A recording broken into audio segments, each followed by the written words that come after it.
Merci d'être sur la télévision. La-bas pour suivre le journal de ce jour, vendredi 21 février 2025. Mesdames et messieurs, bonsoir et bienvenue à tous. L'actualité au Niger reste toujours dominée, comme vous le savez, par la tenue des assises nationales du 15 au 20 février 2025 au centre de conférence internationale Mahatma Gandhi. Des travaux sanctionnés par plusieurs recommandations et des résolutions, des propositions appréciées à leur juste valeur par les citoyens. C'est l'exemple de ces citoyens de Dosso dont je vous propose de suivre sa réaction relativement aux assises nationales. Par rapport aux assises et les recommandations faites, moi je peux féliciter d'abord tous les participants à ces assises-là pour avoir fait vraiment un travail très prompt, attendu par la population. Et vraiment c'est ce que pensent les Nigériens qui ont fait objet du travail pendant les 5 jours. Si nous faisons un peu de rétrospective, voyez-vous la manière dont le pays a peiné depuis l'indépendance à aujourd'hui, nous avons vécu vraiment des tâtonnements. Et on a l'impression que c'est vraiment une première qu'on ait posé les jalons d'une refondation du Niger.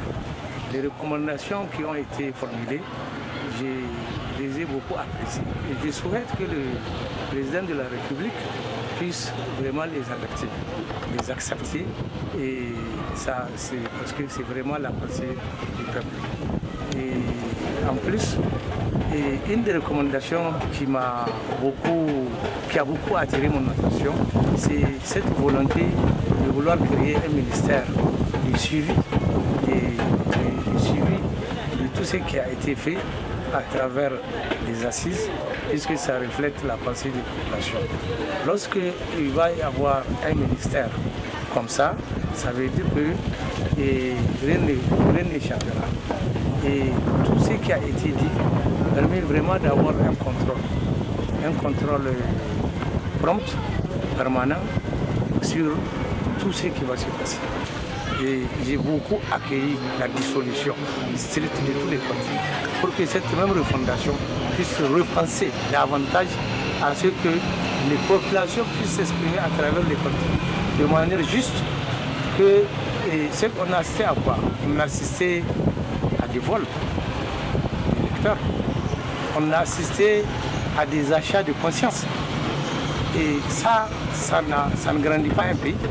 Et c'est les conséquences que nous avons eues.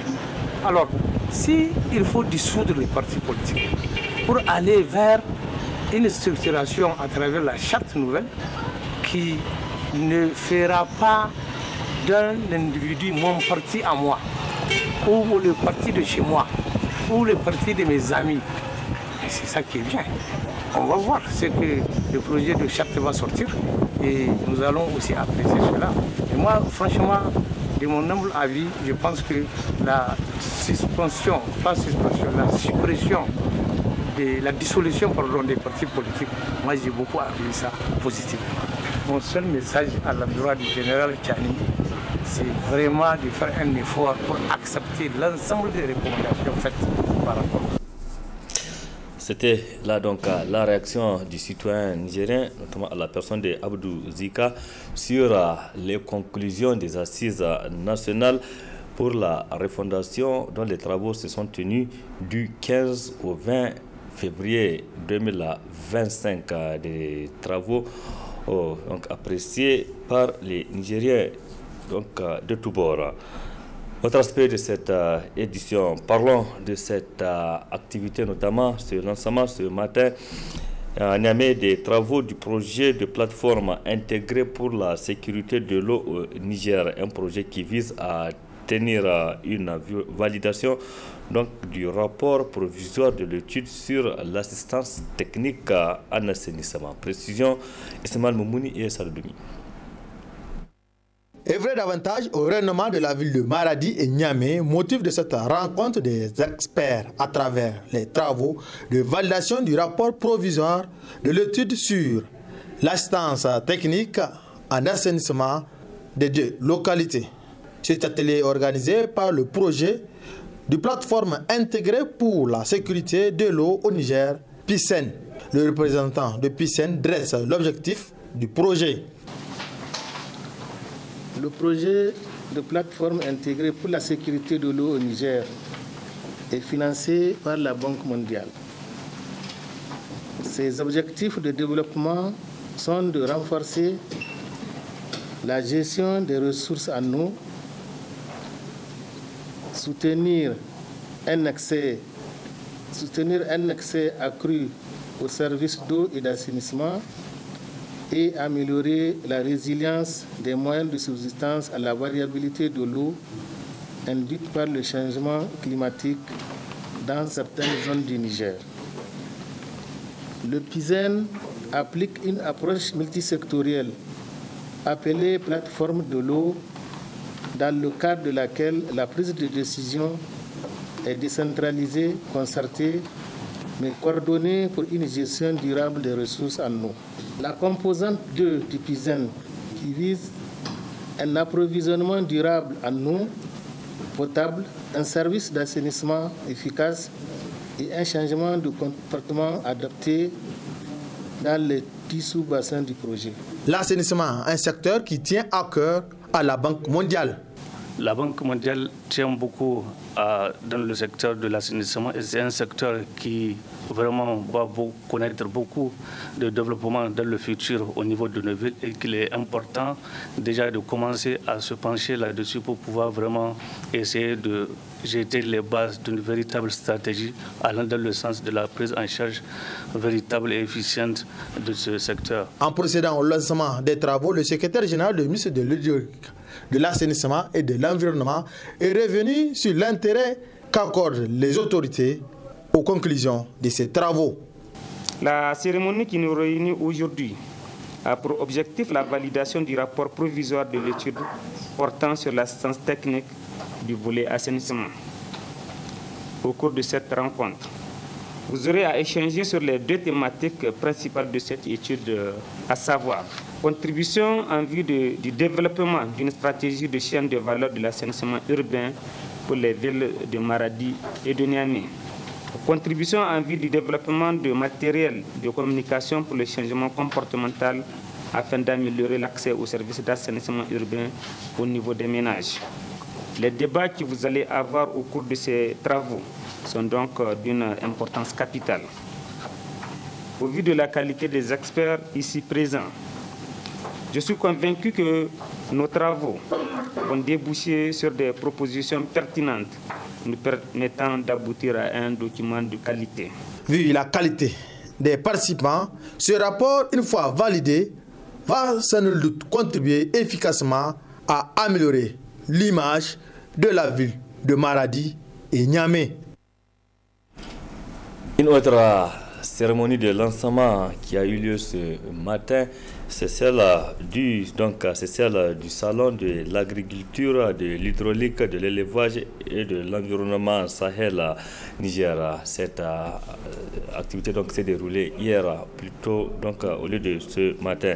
Cette 8e édition a vu la participation des représentants des pays de l'Alliance des États du Sahel, AES, et de plusieurs autres personnalités, parmi lesquelles le Premier ministre Ali Mohamed Lamine Zen qui a présidé cette cérémonie. Précision, Asama Oseidou et Abokar Sade. Développement et valorisation des productions agro-silvo-pastorales et halieutiques dans l'espace sahélien, c'est le thème retenu cette année pour la célébration de la 8e édition du Salon de l'agriculture, de l'hydraulique, de l'environnement et de l'élevage du Niger, Sahel-Niger, édition 2025. Promouvoir les produits locaux, encourager le dialogue entre les producteurs et les autorités, renforcer les capacités des participants à travers des formations et des ateliers pratiques, tels sont entre autres objectifs visés à travers l'organisation de ce salon. C'est pourquoi le président du RECA a attiré l'attention des producteurs de l'accompagnement du gouvernement. L'élevage, l'agriculture, la pêche, l'agroforesterie et la transformation sont des métiers nobles qui méritent plus de réformes. Le monde rural a besoin d'être reconnu par l'État comme acteur fondamental dans sa politique et stratégie de recherche de l'autosuffisance alimentaire et de réduction de la pauvreté.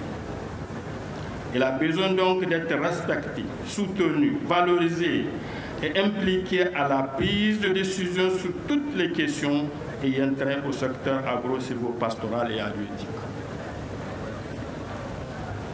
Maïdaki Chiyasan Indagayoyo. Cela suppose que les méthodes et approches anciennes d'inféodation du monde rural nigérien soient abandonnées au profit d'un réel partenariat. Nous devons savoir que le monde rural nigérien évolue, se structure, se modernise et recrute de plus en plus des intellectuels chevronnés. C'est pourquoi la profession agricole, par ma voix, demande au gouvernement une reconnaissance de ce métier. J'ose espérer qu'elle aura une suite favorable à la hauteur de l'attention requise au secteur. Soyez-en assurés, les productrices et producteurs ainsi que toutes les organisations paysannes réunies autour du réseau national des chambres d'agriculture du Niger ne ménageront aucun effort pour accompagner l'objectif du groupe du Niger, l'objectif de la souveraineté alimentaire très cher aux autorités actuelles. Dans le même ordre d'idée, nous sollicitons l'engagement de nos producteurs et productrices à accompagner le gouvernement dans la construction de la Confédération des pays de l'AES, construction qui prévoit une fédération des chambres d'agriculture de l'AES dont nous attendons l'appui du gouvernement pour préparer notre contribution pertinente à la mise en place. Une initiative appréciée à sa juste valeur par le ministre de l'Agriculture et de l'Élevage qui n'a pas manqué de remercier les autorités en place pour avoir autorisé et soutenu cette activité. Le Salon de l'agriculture, de l'hydraulique, de l'environnement et de l'élevage, nous apprêtons à vivre ensemble durant cette semaine est toujours un moment particulièrement sympathique et original de la profession agricole. Le Sahel a évolué au fil des années et draine plus de 300 000 visiteurs et nombreux exposants venus de 8 régions du Niger et des pays frères avec 610 stands pour un chiffre d'affaires très significatif. Comme vous le voyez, le Sahel est devenu un rendez-vous d'affaires incontournable, un rendez-vous de référence en matière de mise en relation des acteurs de chaîne de valeur agricole avec les chercheurs, les systèmes financiers, les structures en charge d'appui conseil, le secteur privé et la profession agricole dans son ensemble et occupe une place confortable dans l'agenda des salons de l'agriculture de la sous-région. C'est pourquoi le Sahel est et restera toujours un moment fort de rassemblement autour des valeurs cardinales qui forment le socle de la souveraineté de la patrie. Valeurs de paix, de solidarité, de tolérance, de fraternité humaine et de cohésion sociale. Comme je le disais au lancement du programme Grande Irrigation, le combat pour la souveraineté alimentaire est une cause juste, noble et doit être soutenu et défendu. Ce combat, dis-je, n'est pas seulement une priorité, mais une nécessité absolue pour la souveraineté et la sauvegarde de la patrie. C'est l'ambition du président du CNSP, chef de l'État, son Excellence le général de brigade Adraman Tiani et du gouvernement. Celle de faire du Niger un pays désormais souverain, ayant retrouvé sa dignité, de garantir aux populations nigériennes un accès à une alimentation saine et diversifiée, respectueuse de nos valeurs culturelles, ethniques et régionales, gage de développement durable et leur épanouissement. 610, c'est le nombre de stands mis à la disposition du public par des exposants venus des 8 régions du pays. La visite des stands, suivie de la signature du livre d'or du Sahel Niger 2025 par les officiels, lance ainsi officiellement la semaine du Sahel Niger. Merci Asamaou Seydou. Après la manifestation du 9 février 2025, la semaine passée, pour commémorer les événements tragiques du 9 février 1990 où 3 étudiants ont été tués lors d'une manifestation pacifique pendant qu'ils réclamaient l'amélioration de leurs conditions d'études donc au niveau de l'université Abdou de Niamey. Une semaine après, donc les scolaires nigériens se sont retrouvés ce matin pour se rendre au cimetière musulman de Yantala pour se recueillir sur le tombe de ces 3 étudiants tués, à l'occurrence Alio Nansi, Isaka Kaine et Maman Sagirou. Des prières ont été dites par les scolaires qui se sont fortement mobilisés ce matin. Reportage Ismaël Momouni, Nasser Selou. C'est un jour saint de l'islam que les scolaires ont choisi pour implorer le Tout-Puissant pour le repos des âmes des martyrs du 9 février 1990. Dans le calme et la discipline, ces scolaires ont marché pour se rendre au cimetière musulman de Yantala afin de se recueillir sur la tombe de Isaac Kaine, Aliou Nansi et Maman Sagir. Face au dossier des crimes crapulés du 9 février 1990, ce dossier qui n'a pas encore connu de justice dans notre pays, après 35 ans, l'Union des scolaires nigériens a estimé nécessairement important de se conformer encore à la tradition des recueillements. C'est pourquoi nous sommes sortis ce matin pour marcher aux côtés des tombes de nos martyrs pour se recueillir auprès d'elles, faire des prières collectives à Niamey et à l'intérieur du pays. Après 35 ans de réclamation, une lueur d'espoir s'offre aux scolaires à l'issue des travaux de l'Assise nationale qui a réclamé justice pour les martyrs. 9 février 1990, une réjouissance pour l'Union des scolaires nigériens. Par rapport à ces dossiers de crimes crapulés du 9 février 1990, fort heureusement, nous sommes réconfortés de constater que ces assises sont assorties, en tout cas, des recommandations relatives à ces dossiers. Et nous espérons que dans les prochains mois, que ces dossiers soient dépoussiérés dans les terroirs de la justice de notre pays, pour qu'au moins les citoyens nigériens, les peuples nigériens et les scolaires nigériens puissent connaître la lumière sur ces dossiers opaques du 9 février 1990, afin que la mémoire de Aliou Nansi, Isaka Kaine, Maman Sagir ne soit pas vaine. L'USN demeure ferme d'utiliser tous les moyens légaux afin de contraindre les autorités à rendre justice à leurs martyrs, mais également de dédommager les victimes. Rendons-nous directement à Tilaberi Ismaël Momouni, où la salle de réunion de la Chambre régionale de commerce a abrité du 20 au 21 février 2025 un atelier de formation du syndicat des travailleurs du commerce. Cette formation a porté sur le rôle des syndicats dans le cadre de la recherche de la souveraineté nationale. Précision Adamou Samana sur des images de Jibonou. Délégués syndicaux et représentants du syndicat des travailleurs du commerce dans le comité de jeunes de la Confédération nigérienne du travail, ainsi que les membres du bureau exécutif du Centracom se retrouvent par la présente rencontre pour se pencher sur le rôle dévolu au syndicat dans la quête de la souveraineté nationale.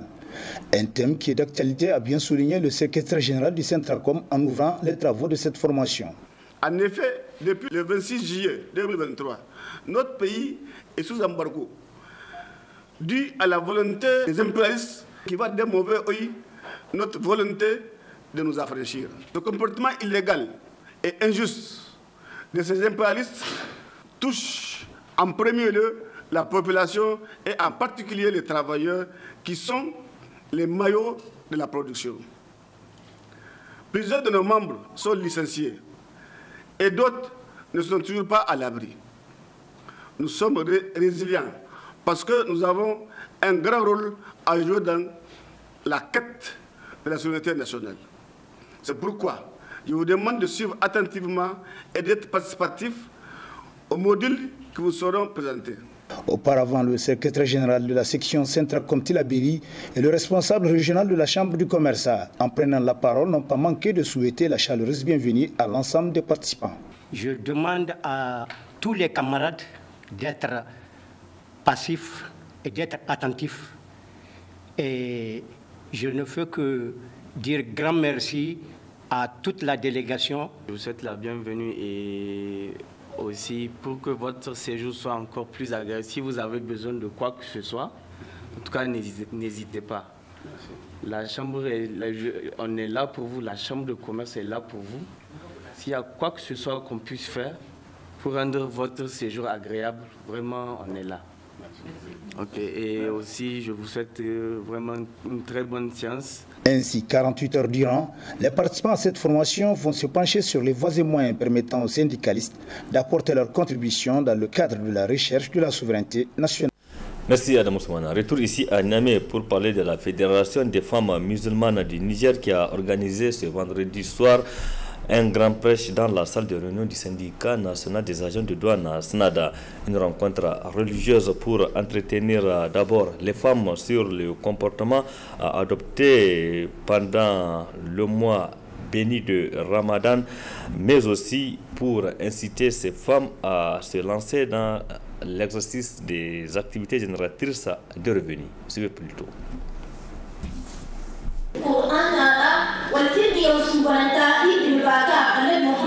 Préparer les femmes à mieux affronter le mois béni du Ramadan qui s'approche, tel est le principal objectif de ce grand prêche initié par la Fédération des femmes musulmanes ISPA. Cette rencontre, vraiment, ce n'est qu'une parmi tant d'autres qu'on avait déjà faites, la Fédération des femmes musulmanes. La sensibilisation des femmes et la préparation des femmes à rencontrer le mois béni de Ramadan. Et on a invité des oulémas pour donner des thèmes pour aider les femmes à vraiment consolider les liens de parenté et à connaître les importances des doigts en cette période, de vraiment aimer son pays et de faire des doigts pour le pays et de consolider les liens de parenté, de ne pas se laisser berner par les intoxications et autres. C'est ça le grand thème de notre rencontre aujourd'hui. Nous savons que le pays ne peut pas réussir sans les femmes. Si vous avez remarqué, on a fait des AGR pour les femmes. On n'a pas attendu l'État pour faire les AGR pour ces femmes-là. On a cotisé entre nous pour apprendre les métiers à ces femmes. Donc, nous savons que si les femmes apprennent, si les femmes vraiment se réveillent, tout le pays va se réveiller. C'est pour ça qu'on a appelé les femmes à venir vraiment participer et à se réveiller et à apprendre des métiers d'art pour pouvoir vraiment aider la famille et s'aider soi-même. Nous sommes vraiment satisfaits, alhamdulillah, parce que si la femme apprend, c'est beaucoup de choses. C'est un grand pas en avant et nous voulons que toutes les femmes de l'AES se réveillent. Vraiment, on est satisfait de voir que vous avez vu les femmes, vous avez vu l'engouement que les femmes ont. Les femmes sont vraiment déterminées. Inch'Allah, c'est les femmes qui vont faire en sorte que le pays avance. Inch'Allah, ça va aller. À l'occasion, plusieurs thèmes portant sur le comportement des femmes dans la société et dans leur foyer, notamment pendant le mois béni de Ramadan, ont été développés. Les prêches périodiques de l'ISPA, c'est dans le sens de réveiller les consciences, de permettre à la femme de comprendre le sens de sa religion, le fondement de l'islam et de l'appliquer dans sa plénitude. Ça permet aux femmes d'être renforcées dans l'éducation de leurs enfants, dans la pratique de la religion, mais aussi dans la bonne vie ensemble, dans la cohésion sociale et aussi favoriser l'évolution, le développement d'une commune, d'une société qui va dans le sens de l'application des règles religieuses et aussi qui permet une vie beaucoup plus souple dans le fait de se tolérer, dans le fait de s'accepter et dans le fait aussi d'être un soutien pour l'autre. Le message que nous sommes en train de transmettre, comme nous l'avons dit, c'est dans le sens de l'évolution de la société. Il y a le maintien du lien de parenté qui fait aujourd'hui la famille est le ciment de l'évolution de la société islamique. Nous ne pouvons pas évoluer en mettant en écart le principe de lien familial. Il y a aussi le cas de l'invocation, le pilier du musulman et ce sur quoi le musulman se base pour avoir un lien solide avec son créateur. Et c'est avec ces deux liens-là que la société peut évoluer, c'est avec ces deux liens-là qu'il y a une harmonisation qui permettra à ce que les musulmans supportent cette vie et aussi acceptent les difficultés que nous sommes en train de traverser. Ce prêche a réuni le groupe des femmes ou les femmes qui ont bénéficié des formations sur les activités génératrices de revenus comme la fabrication du savon liquide, l'encens, le make-up, les tableaux, les pots de fleurs, la cuisine d'Afrique, la médecine prophétique, le gommage, etc. Au total, plus de 50 femmes ont bénéficié de ces formations avec leur attestation en main. Les impacts de ces formations sont perceptibles dans la société. Beaucoup de ces femmes se sont lancées dans leur propre activité qui leur génère des ressources. Après ces femmes, d'autres aussi vont bénéficier de ces mêmes formations. avec les femmes et aussi avec des prêches à l'endroit de ces femmes. Cette fois-ci, c'est la Makaranta Oumala Kaira 2 qui a organisé hier jeudi nuit au quartier Yantala un grand prêche aussi en prélude du mois béni de Ramadan. Un prêche à l'endroit des femmes gardiennes du foyer. Précision Esteman Moumouni Nasser Seydou. Venus de Yantala et Kwarakam, ces fidèles se sont donné rendez-vous dans cette mosquée afin d'écouter la parole de Dieu véhiculée par des éminents oulémas. Ce grand prêche, initiative de l'école coranique des femmes dénommée Makaranta Oumala Kaira 2. Nous avons organisé cette presse pour notre chère femme, pour nos chères femmes, d'éveiller la conscience de leurs enfants et puis bien de s'occuper de leurs moyens ainsi que la société. Cette prêche a été organisée uniquement aux gens de comprendre que la vie n'est rien sans l'islam. On ne peut pas améliorer de la vie sans apprendre l'islam. Et aussi le Coran est très important pour nous. Il est très important aux gens de maîtriser bien le Coran. Parce que dans le monde sans le Coran, rien ne peut s'accomplir. Et aussi apprendre les hadiths. L'avantage pour une femme d'être à l'école coranique, comme vous l'avez dit, à la Makaranta, tout d'abord, c'est dans la Makaranta qu'on apprend aux femmes comment s'occuper de leur foyer, leurs moyens, ainsi que l'éducation de leurs enfants. Et aussi aux femmes de se bien comporter. Les initiateurs de ces prêches n'ont pas manqué de lancer des appels à l'endroit des femmes. Nous appelons aux femmes de venir vraiment à la Makaranta parce que la Makaranta a vraiment beaucoup d'avantages. Si les femmes se savent qu'il y a de la Makaranta, ils ne peuvent pas rester une seconde même dans leur maison sans autant venir à la Makaranta. Parce que moi, je remercie le bon Dieu qui m'a montré le chemin de cette Makaranta et aussi grâce à une amie qui m'a aussi montré le voie de cette Makaranta et aussi l'avantage de cette Makaranta. Parce que sans la Makaranta, on ne peut pas accomplir quelque chose dans le monde. C'est une semaine avant le mois de Ramadan que la Makaranta Oumala Kaira 2 organise ce genre de prêche et cela depuis plusieurs années. Pour cette édition, c'est Cheikh Aboubakar Ibrahim et Alarama Aboubakar Alassane qui ont été invités pour prêcher la parole de Dieu. Merci Ismaël Moumouni. Point final de cette édition. Merci aussi à vous de l'avoir suivi. Restez en compagnie du programme de la télévision La Bari. Excellente nuit à toutes et à tous et bon début de week-end. Au revoir.